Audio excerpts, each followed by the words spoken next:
Сәлем достар, бүгін ерекше дәмді әрі құрамы өте қарапайым заттардан тұратын пахлава жасайтын боламыз. Достар, сіздер каналымызға тіркеліп, қазақ тілді контенттің одан әрі дамуына үлес қосыңыздар. Алдымен пахлаваның қамырын дайындап аламыз. Ол үшін бізге жұмыртқа, қаймақ, сары май, қопсықыш және ұн керек болады. Алдымен ұнды електен өткізіп алып, үстіне бір қасық қопсықыш қосамыз. Одан кейін екі жұмыртқаның сарысын қосамыз.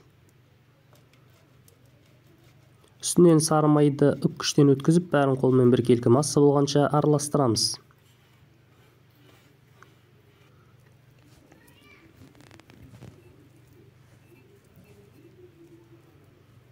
Сосын қаймақты қосып, жұмсақ қамыр илейміз. Дайын қамырды пакетке салып, жарты сағатқа мұздатқышқа қойып қоямыз. Оған дейін салмасын дайындай береміз. Ыдысқа ұн тоқталған жаңғақты салып, үстіне қант пен жұмыртқаның ағын қосамыз.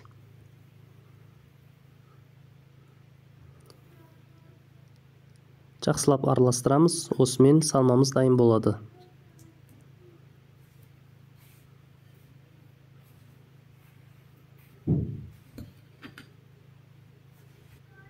Дайын болған қамырды 4 бөлікке бөліп, жұқалап жаямыз.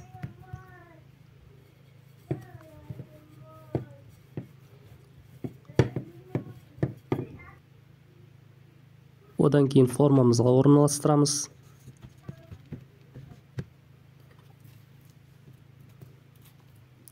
Үстіне жаңғақты салмамызды салып, біркелкі жайып шығамыз. Оның үстіне тағы қамырды жаямыз және сары май жағамыз. Осылайша қамыр біткенше қайталай береміз.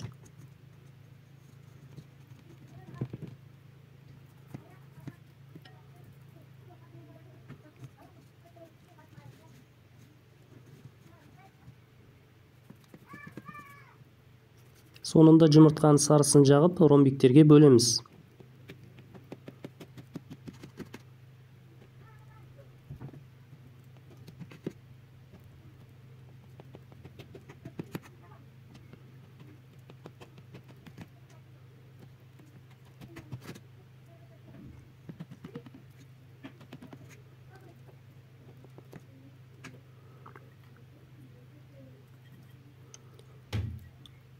Одан кейін жаңғақтарды қойып, әсемдеп шығамыз.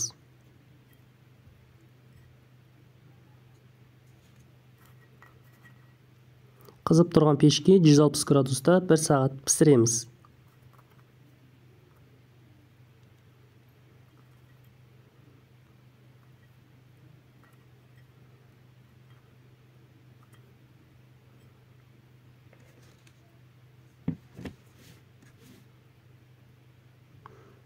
Дайын болды дегенде үстіне сұйық балды жағып, тағы 5 минутқа пешке қоямыз. Міне достар, пахлавамыз дайын болды. Сондай дәмді әрі әдемі болып шықты. Сіздер де жасап көрсеңіздер болады. Достар, каналымызда көптеген қызықты видеолар бар. Бір кіріп көрсеңіздер болады.